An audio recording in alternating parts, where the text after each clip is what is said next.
বাড়িতে ওয়াইফাই কার কার আছে হাত উঁচু করেন। আচ্ছা, ভেরি ফাইন। শুনেন, ওয়াইফাই যে রাউটার আছে না, রাউটার বেডরুমের মধ্যে যেখানে ঘুমান সেখানে ওয়াইফাই রাউটার কার কার আছে হাত উঁচু করেন তো। ওয়াইফাই রাউটার বেডরুমের মধ্যে, বেডরুমের মধ্যে ওয়াইফাই রাউটার রাখবেন না। রাখলে কি হবে জানেন? ইলেকট্রোম্যাগনেটিক ফোর্স ব্রেইনের মধ্যে গোসমোচর লাগাই দিবে, প্যাঁচ লাগাই দিবে ব্রেইনের মধ্যে। দেখবেন যে ঘুম ঠিক হবে না। মোবাইলে আপনি 15 মিনিট কথা কইছেন, মাথা গরম হয় না? Electromagnetic force. এইরকম এই যে মোবাইলের টাওয়ারের নিচে আপনি কথা বলবেন, দেখবেন যে ইলেকট্রোম্যাগনেটিক ফোর্স আপনার মেজাজটা গরম করে দিবে। তখন দেখবেন যে এই যে ঘুম আসে না, কেমন জানি শরীরটা একটু ম্যাচ ম্যাচ করে, খোসর মোসর লাগে, মেজাজটা খিটখিট হয়। এইটা হচ্ছে ইলেকট্রোম্যাগনেটিক ফোর্স। দুইটা জায়গা আছে, যে দুইটা জায়গায় গেলে ইলেকট্রোম্যাগনেটিক ফোর্সটা আস্তে আস্তে কমে যায়, আপনি শান্তিতে থাকবেন। তার মধ্যে একটা হচ্ছে কি জানেন? মক্কা শরীফ তো বলছি, আরেকটা হচ্ছে সমুদ্র সৈকত। সমুদ্র সৈকতে ওইখানকার যে এনভায়রনমেন্ট, ওইটা ইলেকট্রোম্যাগনেটিক ফোর্সকে হচ্ছে নিউট্রালাইজ করে।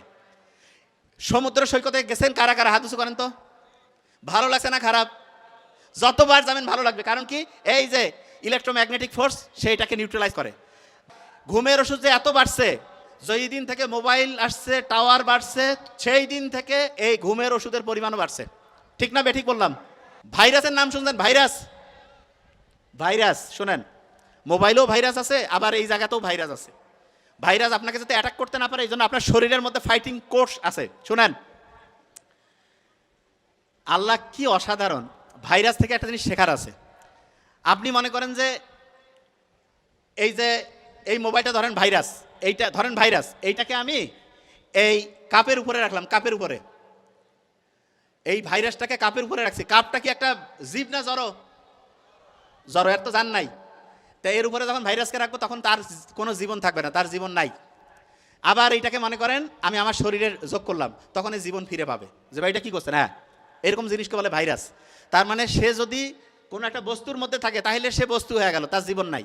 সে যদি কোনো জীব, কোনো প্রাণী, কোনো উদ্ভিদের শরীরে আসে তখন সে জীবন ফিরে পায়। আপনি এখন চিন্তা করেন তো, আল্লাহ যদি চায় দোজকের মধ্যে খালি ভাইরাস যদি সেট করে রাখে আর শরীরগুলা যাওয়ার পরে যদি অ্যাটাক দেয়, কি অবস্থা হবে?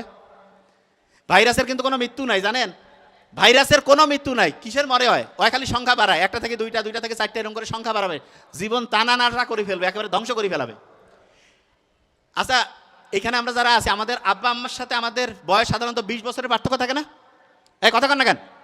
20। দই যে মোহাম্মদ সাল্লাল্লাহু আলাইহি ওয়াসাল্লাম সুন্নত, এত উপকারী, শেষ করতেছি। দইয়ের মধ্যে ব্যাকটেরিয়া আছে, ব্যাকটেরিয়া। আপনি কি জানেন একটা ব্যাকটেরিয়া মনে করেন পৃথিবীতে আসলো এখন, আপনি মনে করেন একটা ছোট্ট বাচ্চা পৃথিবীতে আসলো, ওর আব্বা মা হইতে, ছেলে হইলে আব্বা হইতে, মেয়ে হইতে আম্মা হইতে 20-15 বছর বয়স লাগবে না?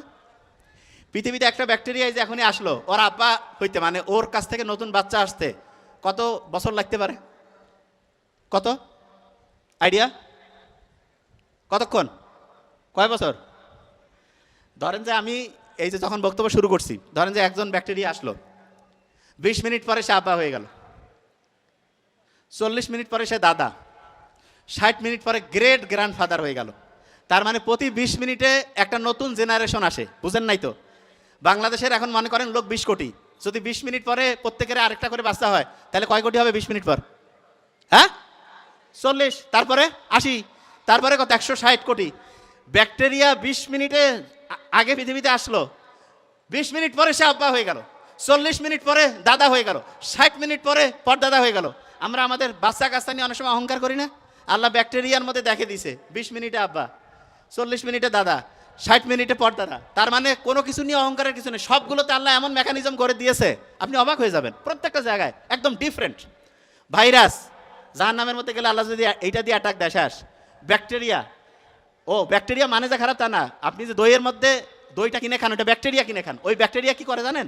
আপনার শরীরের ভিতরে, শোনেন, আপনার শরীরের ভিতরে কিন্তু হচ্ছে খাবার হজমের জন্য ওই দইয়ের ব্যাকটেরিয়াটা উপকারী। ঠিক তেমনি করে আমরা জমি চাষ করি না, যারা ফার্মার কৃষক আছেন, ওনারা যে ওই যে জমি চাষ করার মানে কোনো কিছু বপন করার আগে যে চাষবাস করেন, ওটা কেন করেন জানেন? ওইখানে যে ব্যাকটেরিয়া আছে সে যাতে আরাম করে থাকতে পারে। ব্যাকটেরিয়া যদি এক জায়গায় আরাম করে থাকে, তাহলে ওই জায়গায় ভালোভাবে হচ্ছে খাবার তৈরি হওয়ার জন্য যে ফসল উৎপাদন সেটা ভালো হবে।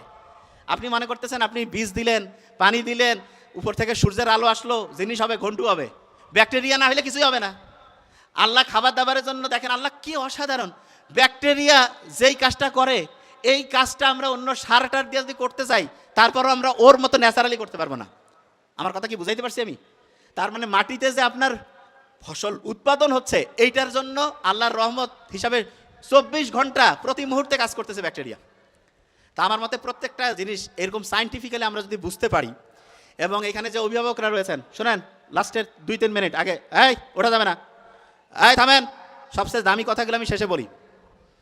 খাতা কলম আমার অবশ্যই খাতা কলম আনবেন, সব তো খেলারে ফেলাবেন, 80% যাইতে যাইতে শেষ। এখন আবার রিক্যাপ করে দিই, শুনেন। কোন কালি দিয়া লিখবেন? নীল। একটানা সর্বোচ্চ কতক্ষণ পড়বেন? হ্যাঁ, 20 থেকে 25 মিনিট, সর্বোচ্চ 25। প্রত্যেক ঘন্টায় কয় মিনিট রিভিশন?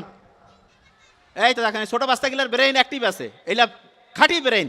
আর বড় যত হয়েছে তত ধ্বংস, কারণ এই যে পিওর। Very nice, congratulation. 5 থেকে 7 মিনিট, 3 থেকে 5 মিনিট প্রত্যেক ঘন্টায় রিভিশন। 1 নাম্বার দিনে রিভিশন, তারপরে কয় নাম্বার দিনে? Very fine. তারপরে 14। প্রত্যেক চ্যাপ্টারের সূরা ফাতিহার মতো কত পার্সেন্ট অংশ আছে?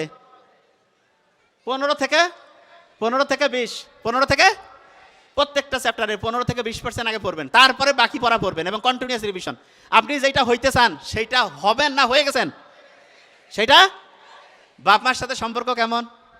হ্যাঁ, সব ভাই একসাথে থাকবেন না আলাদা?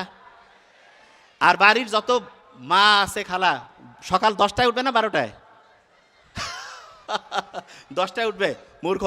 ভোর 5টা 6টা সকালে উঠা লাগবে, কাম কি? যত বড় অফিসার হোক বাড়ির কাজ করে খাওয়া লাগবে।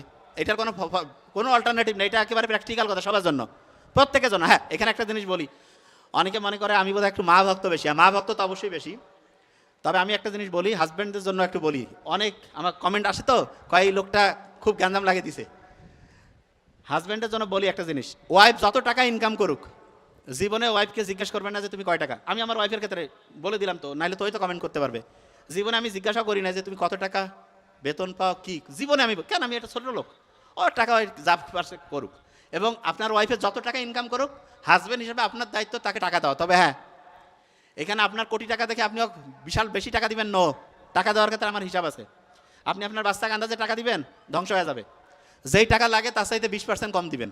মানেটা কি?